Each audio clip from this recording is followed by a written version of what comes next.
ನಮಸ್ಕಾರ ಸ್ನೇಹಿತರೆ, ರಿಯಲ್ ಭಾರತ್ ಟಾಕ್ಗೆ ಸ್ವಾಗತ.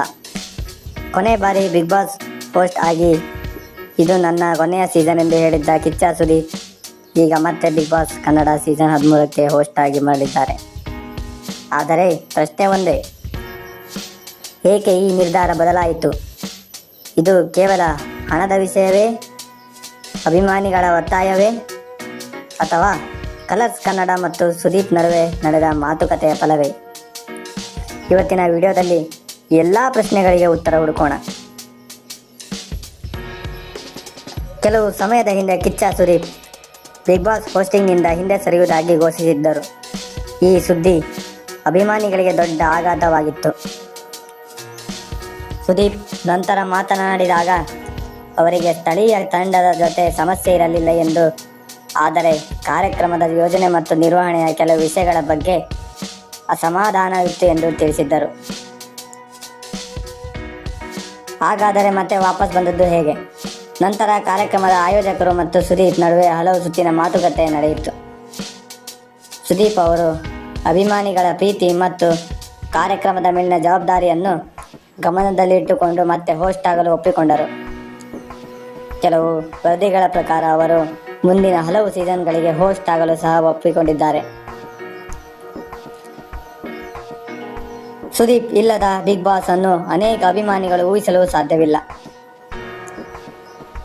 ಸೋಷಿಯಲ್ ಮೀಡಿಯಾದಲ್ಲಿ ಕಿಚ್ಚ ಇಲ್ಲದೆ ಬಿಗ್ ಬಾಸ್ ಬೇಡ ಎಂಬ ಅಭಿಪ್ರಾಯಗಳು ವ್ಯಾಪಕವಾಗಿ ಹರಡಿದ್ದವು.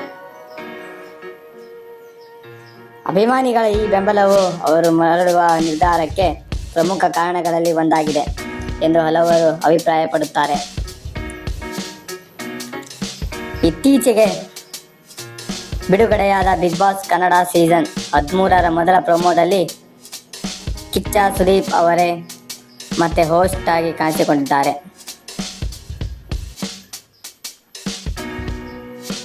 ಇದರಿಂದ ಎಲ್ಲ ಊಹಾಪೋಹಗಳಿಗೆ ತೆರೆಬಿದ್ದಿದ್ದು, ಹೊಸ ಸೀಸನ್ ಬಗ್ಗೆ ಅಭಿಮಾನಿಗಳಲ್ಲಿ ಭಾರೀ ನಿರೀಕ್ಷೆ ಮೂಡಿದೆ.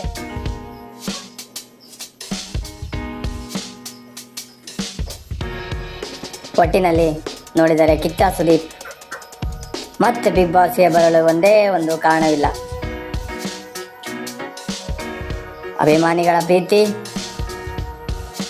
ಕಾರ್ಯಕ್ರಮದ ಮೇಲಿನ ಬದ್ಧತೆ, ಆಯೋಜಕರೊಂದಿಗೆ ನಡೆದ ಯಶಸ್ವಿ ಮಾತುಕತೆ, ಉತ್ತಮ ಯೋಜನೆ ಮತ್ತು ಸ್ಪಷ್ಟತೆ. ಈ ಎಲ್ಲ ಕಾರಣಗಳು ಸೇರಿ ಅವರು ಮತ್ತೆ ಹೋಸ್ಟ್ ಆಗುವಂತೆ ಮಾಡಿದವು ಎನ್ನಬಹುದು. ಈ ಸೀಸನ್ನಲ್ಲಿ ಯಾವ ಸ್ಪರ್ಧಿಗಳು ಬರುತ್ತಾರೆ, ಯಾವ ಹೊಸ ಟ್ವಿಸ್ಟ್ಗಳು ಇರಬಹುದು ಎಂಬುದು ಮುಂದಿನ ದಿನಗಳಲ್ಲಿ ತಿಳಿಯಬಹುದು. ಇನ್ನು ಕೆಲವರ ಹೆಸರುಗಳು ಹೆಚ್ಚು ವೈರಲ್ ಆಗ್ತಾ ಇದೆ ಸೋಷಿಯಲ್ ಮೀಡಿಯಾದಲ್ಲಿ. ಆದರೆ ಯಾರು ಪಕ್ಕ ಬರುತ್ತಾರೆ ಎಂದು ಈಗಲೇ ಹೇಳಲು ಸಾಧ್ಯವಿಲ್ಲ. ಕೆಲವರು ಬರಲೂಬಹುದು ಅಥವಾ ಬರದೇನೆ ಇರಬಹುದು. ಇನ್ನು ಅನೇಕ ವಿಷಯಗಳ ಬಗ್ಗೆ ಸೋಷಿಯಲ್ ಮೀಡಿಯಾದಲ್ಲಿ ಚರ್ಚೆ ಆಗುತ್ತಿದೆ. ನಿಮಗೆ ಕಿಚ್ಚ ಸುದೀಪ್ ಹೋಸ್ಟ್ ಆಗಿ ಮತ್ತೆ ಬಂದಿರುವುದು ಖುಷಿಯೇ? ನಿಮ್ಮ ಅಭಿಪ್ರಾಯವನ್ನು ಕಾಮೆಂಟ್ನಲ್ಲಿ ತಿಳಿಸಿ.